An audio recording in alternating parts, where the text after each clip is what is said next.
Hey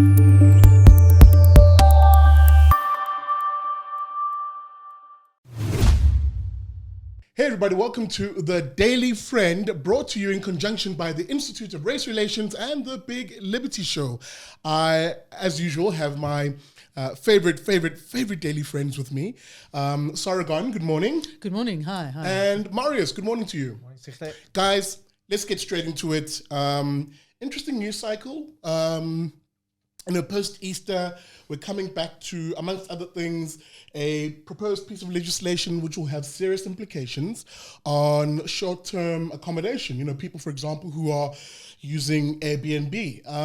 The Tourism Amendment Bill, Sarah, what is going on? Well, okay, what it's done, it hasn't changed much. It's a very regulatory bill, as is the piece of legislation. So in that respect, it hasn't changed. But the addition of a definition is what completely alters it.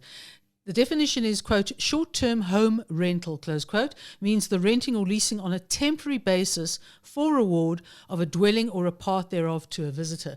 So obviously it's intended to encapsulate everyone from the big hotels to the Airbnbs, which are not regulated. Yeah. But this is a bit of a problem though, because again, we've seen time and time and again when politicians try and regulate something which is new and disruptive, they often make a mess of it. I mean, Uber comes to mind, for instance, Taxify, disruptive technology, but which is very popular with people who want that service. It's that irony, isn't it? It's the market providing something that people want, and then politicians deciding what people should want. Marius, do we have a role for politicians? And again, obviously, just to sort of preempt your response, there is a role for regulation that protects third parties. We're not disputing that. But should politicians get involved in trying to decide how businesses operate, when they operate, et cetera, as this bill would essentially do for people who have an Airbnb business? Well, as you say, the regulation does have its place, but if it's meddling in businesses, and then I think we need to see regulation. We don't need an overstretch of regulation. Yeah. That often happens. I mean, as you make the very good point with Uber. Yeah. Most people who use Uber today never used meter taxis before. Yeah. So it just shows that there is a place for something like Uber. And we have obviously heard there have been some bad stories with Ubers and so on, but that also happens with meter taxis and all other kinds of transport. So we don't need government involved everywhere, but I mean, there is the place for regulation, but it needs to be rather a lighter hand than a heavier hand of regulation. Absolutely. My concern, just as maybe a final point on this one, Sarah, I don't know if you want to jump in after this, but, when it comes to disruptive technology, it places a big, it becomes a bit of a threat then as opposed to innovative entrepreneurs, someone who's willing to start something, take the risk, and disrupt the market in pursuit of providing a new good or service. That's what, capitalism in the market does. When you have regulation like this and the threat of regulation like this, you actually create a disincentive to entrepreneurs to take the risk and to do stuff like this. Why? Because if it becomes a simple matter of big established business, being in cahoots with politicians, and in most cases to organized labor, and they're the ones who then become a stumbling block, introducing legislation that makes it difficult and more costly for entrepreneurs to start businesses, then you actually kill the very golden goose that should be laying these multiple eggs from a groundswell up, if you will, of entrepreneurs, young people starting businesses, et cetera, et cetera. So we will be watching this amendment bill, we'll be writing on it, and if need be, it's something we'll actually have good campaigns that involve you to have your say on it. In fact, comments are out. The ability and the opportunity to comment on the bill is out. So find it online and actually have your say on this. Guys, more data has come out from, is it the Mark data? Mark data, yeah. Marius, talk us about that. What is it telling us? They had a poll that came out now recently. They polled about 3,500 people. And their national finding was pretty similar to what we've been finding and what the expectation is. ANC, half 50s, maybe 60%. DA slight drop to 21, 22%. EFF maybe doubling to 11 or 12%. So those findings are pretty much in line with what we found and our expectations. But the provincial data shows up some pretty weird results, and that puts a whole question mark over all their data. I mean, for example, in the Western Cape, they have the DA at 42%, which is a huge drop from 60% in the previous election and a lot lower than what we've got them at. They've got the ANC at 39 and the EFF at 11 in the Western Cape, which would give us an EFF-ANC coalition in that province. But they've got the EFF at 11% in the Western Cape. They've also got the EFF at 11% in Limpopo, which if anybody knows about the demographics and how the EFF has performed in those two provinces, those seem very strange. I mean, I would expect the EFF to be closer to 30% in Limpopo and maybe 5% considering what it got in 2014 in the Western Cape. So, we are a polling organisation now, and polling does have its place, but if we get like weird numbers like this which don't match with other polling and by-elections, it does raise question marks. Absolutely. And it makes people question polling. I mean, we've already seen huge problems with polling in the UK and the US. UK didn't predict the Brexit results.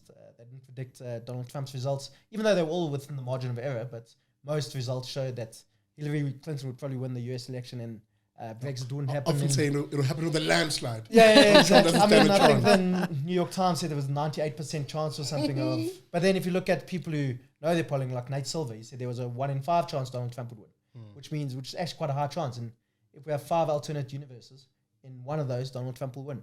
And that's the one we live in. That's the one we're literally in right now. Guys, maybe as we look to wrap up, Daily Friend, what can we expect in terms of pieces, or what's on in there right now? This piece by John Kane Berman, good one. It's a good piece. It's a piece about the history, a little bit about the history of the Institute and the fact that the Institute is 90 years old. There cannot be many NGOs that are also that are 90 years old. Birthdays on the day after the election. Yeah. There you go. That's and the others. A kind of fun piece, but with a serious twist. I covered Zelensky, who is the new president of the Ukraine. Yes, funny he's a character, young, literally. He's a young Jewish comedian. He got his claim to fame by starring in a sort of sitcom series about a teacher that accidentally becomes the president of the Ukraine. Vicious irony. His prime minister, at least initially, will also be Jewish. So outside of Israel, Ukraine is the only country in the world to have a Jewish president and a Jewish prime minister. And I point out there are similarities with South Africa in the sense that our democracies are about the same age. They, however, vote directly for their president.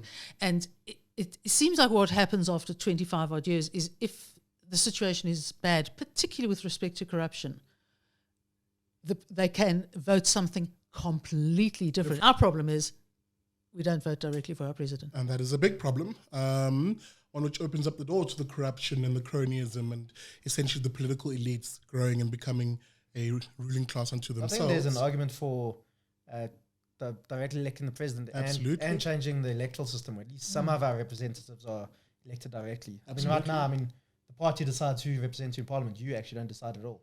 So Novula Mokonyane is representing...